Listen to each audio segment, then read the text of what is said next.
देखिए, उनके इस कथन का मैं स्वागत करता हूं और निश्चित रूप से भारतीय जनता पार्टी को हराना हम सबकी प्राथमिकता है। उनकी नफरत की राजनीति, उनकी जन विरोधी और किसान विरोधी राजनीति, नौजवानों के खिलाफ उनकी राजनीति को, महंगाई के खिलाफ जो हम लोगों का मोर्चा है, निश्चित रूप से उनको हराना हमारी प्राथमिकता है। लेकिन इसके बारे में आधिकारिक रूप से जो हमारे प्रभारी हैं हरियाणा के संदीप पाठक जी और सुशील गुप्ता जी, वो लोग इसके बारे में अंतिम फैसला बातचीत करके और इसकी सूचना केजरीवाल साहब को देंगे और उस हिसाब से निर्णय लिया जाएगा।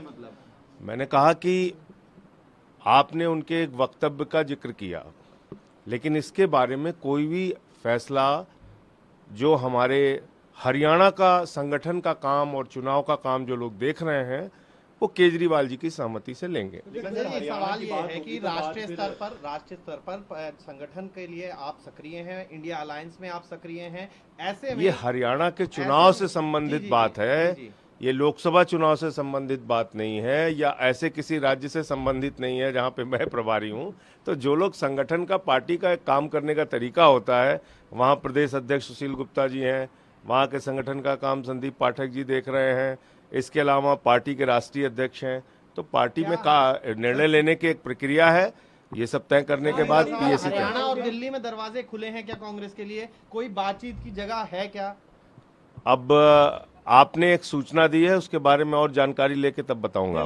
देखिए, उनके इस कथन का मैं स्वागत करता हूं और निश्चित रूप से भारतीय जनता पार्टी को हराना हम सबकी प्राथमिकता है। उनकी नफरत की राजनीति, उनकी जन विरोधी और किसान विरोधी राजनीति, नौजवानों के खिलाफ उनकी राजनीति को, महंगाई के खिलाफ जो हम लोगों का मोर्चा है, निश्चित रूप से उनको हराना हमारी प्राथमिकता है। लेकिन इसके बारे में आधिकारिक रूप से जो हमारे प्रभारी हैं हरियाणा के संदीप पाठक जी और सुशील गुप्ता जी, वो लोग इसके बारे में अंतिम फैसला बातचीत करके और इसकी सूचना केजरीवाल साहब को देंगे और उस हिसाब से निर्णय लिया जाएगा।